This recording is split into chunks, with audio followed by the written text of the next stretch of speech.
बिस्मिल्लाहिर्रहमानिर्रहीम। अस्सलाम वालेकुम। कैसे हैं आप सब? उम्मीद करती हूँ कि आप सब ठीक होंगे, खैर से होंगे। अल्लाह पाक का शुक्र है कि मैं भी ठीक हूँ। तो आज मैं बना रही थी नाश्ते में आलू अंडे का सालन, और इसके लिए मैंने थोड़ा सा ऑयल लिया और इसको बारीक कटे हुए प्याज लिए। प्याज क्योंकि ज़्यादा मैं ऐड करना चाह रही थी, इसलिए 3 बड़े साइज़ के मैंने प्याज काट कर लिए थे और इनको अच्छे से, बिल्कुल अच्छे से पकाया था। क्योंकि प्याज अगर अच्छे पके हुए नहीं होंगे तो उसका फ्लेवर जो है कच्चा कच्चा सा आता है, और ये पूरे सालन में फिर एंड तक ही सही नहीं इसका फ्लेवर आता है। अच्छे से इनकी भुनाई कर लेनी है, अच्छे से हल्की आंच पे इसको पकाना है, ना ज़्यादा जले हुआ हों ना और ज़्यादा कच्चे हों। और इसमें मैं थोड़ा सा लहसुन ऐड करूँगी, कट करके ऐड किया है, और साथ ही में इसको अच्छे से फ्राई होने दिया है, अच्छे से पकाना है इसको। साथ ही हरी मिर्चें ऐड की हैं, कड़वी मिर्चें थी, क्योंकि इसका फ्लेवर जो है भुनाई के दौरान बहुत ही ज़बरदस्त सा हो जाता है। और इसके साथ ही मैंने इसको पकाते हुए इतना पकाया है कि ये देखिए थोड़ा थोड़ा ये डार्क कलर इनका आना शुरू हो गया है। इसके साथ ही मैंने इसमें थोड़े से टमाटर ऐड किए थे, क्योंकि टमाटर भी बहुत ही फ्लेवरफुल खट्टा खट्टा सा इनका जायका होता है और ग्रेवी में बहुत ही अच्छे लगते हैं। और बारीक कट करके ये भी मैंने ऐड कर दिए थे, तकरीबन 1 से 2 टमाटर ऐड किए थे। और इसके बाद मैंने इसमें आलू ऐड कर दिए थे। अभी तक कोई भी मसाले मैंने इसमें ऐड नहीं किए। अब मैं इसमें बारीक कटे हुए, ये देखें बिल्कुल बारीक मैंने कट कर लिए थे आलू, ये भी ऐड कर दिए हैं। और साथ ही इसमें नाश्ते में ये बहुत ही मज़ेदार लगते हैं। इसको बनाना बिल्कुल आसान है, अगर घर में कोई भी चीज़ ना हो तो हम इसे आसानी से बना सकते हैं। अंडे इसमें ऐड करूँगी तकरीबन 3, और इस सबसे पहले मैं इसमें मसाले ऐड कर लूँगी, क्योंकि आलू अच्छे से भून चुके हैं। नमक ऐड किया है, मिर्चें ऐड की हैं सब, और इसके अलावा हल्दी ऐड की है। इसके अलावा जो है मैंने इसमें सूखा धनिया पिसा हुआ 1 बड़ा चम्मच भर के ऐड किया, और इसके साथ ही मैं इसे अच्छे से पका लूँगी। और जब तक के टमाटर जो हैं मैश हो जाएंगे और आलू भी अच्छे से गल जाएंगे, इस तरह से चलाते हुए इसको पकाना है। और चाहें तो इसको कवर लगा दें। और ये देखिए आलू बिल्कुल ही अच्छे से गल चुके हैं। और इसमें मैं ऐड करूँगी 2 अंडे, और अंडे मैंने जो है 2 ही ऐड किए थे। अगर आप चाहें तो अंडा थोड़ा सा टूट गया था और हाथ में ही फैल गया था। और ये देखें जी, साथ ही मैं इसमें जो है 2 से 3 अदद अंडे मैं इसमें डालूँगी, और साथ ही मैं इसको अच्छे से मिक्स कर दूँगी। और मिक्स भी इस तरह से करूँगी कि ज़्यादा इनको मैंने बारीक नहीं कर देना, थोड़ा सा मोटा मोटा सा अंडा जो नज़र आता है वो बहुत ही मज़ेदार लगता है। और ये देखें, साथ ही मैं रोटी बना ली थी। अगर आप चाहें तो पराठे भी बना सकते हैं। सिंपल रोटी मेरे घर में ज़्यादा पसंद की जाती है।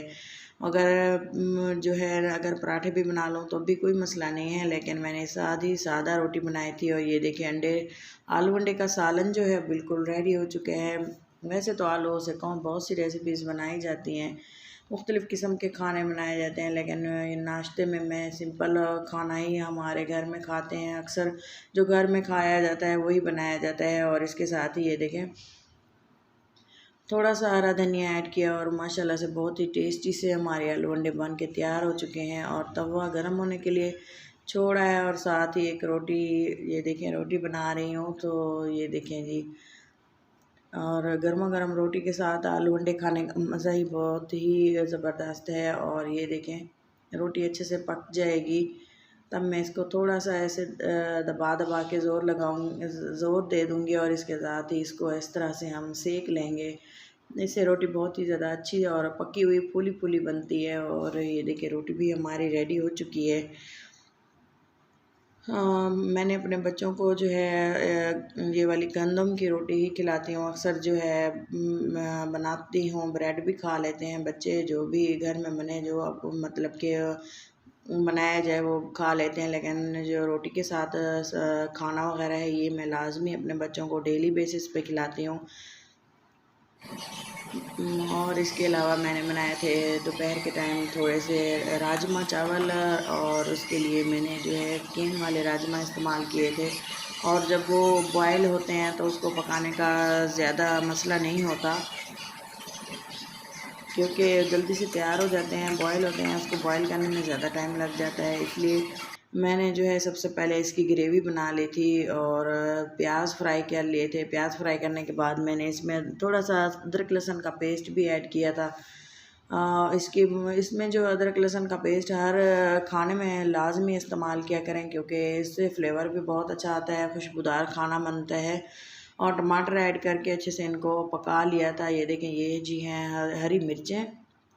और जब तक ये थोड़ी सी पक जाती हैं, इसमें मैं थोड़ा सा गरम मसाला ऐड करूँगी, थोड़ा थोड़ा, तकरीबन 3 4 5 काली मिर्चें और एक बड़ी इलायची और थोड़े से पीसेस जो हैं, थोड़े से ज़ीरा और बाकी चीज़ें जो होती हैं वो थोड़ी थोड़ी ऐड की थी। और इसके अलावा मैंने इसमें ऐड किए थे गाजरें और थोड़ी सी शिमला मिर्च, और ये हैं जो हमारे किडनी बीन्स हैं, रेड बीन्स, राजमा जिसे हम कहते हैं, ये भी मैंने इसमें मिक्स करके अच्छे से इनको फ्राई कर दिया था। और इसके अलावा मैंने इसमें नमक ऐड किया था और थोड़ी सी लाल मिर्चें, थोड़ा सा नमक, सूखा धनिया और जो बेसिक मसाले होते हैं जो हैं वो थोड़े थोड़े इसमें ऐड करने हैं चावलों के मुताबिक, क्योंकि चावल मैंने हाफ़ कप सोक करके रखे हैं, और ताकि थोड़ी देर वो भीग जाएं और चावल खिला खिला बनता है, सॉफ्ट बनता है। और ये देखें जी, साथ ही मैंने इसमें चावल ऐड किए थे और अच्छे से इनको भी इन चीज़ों के साथ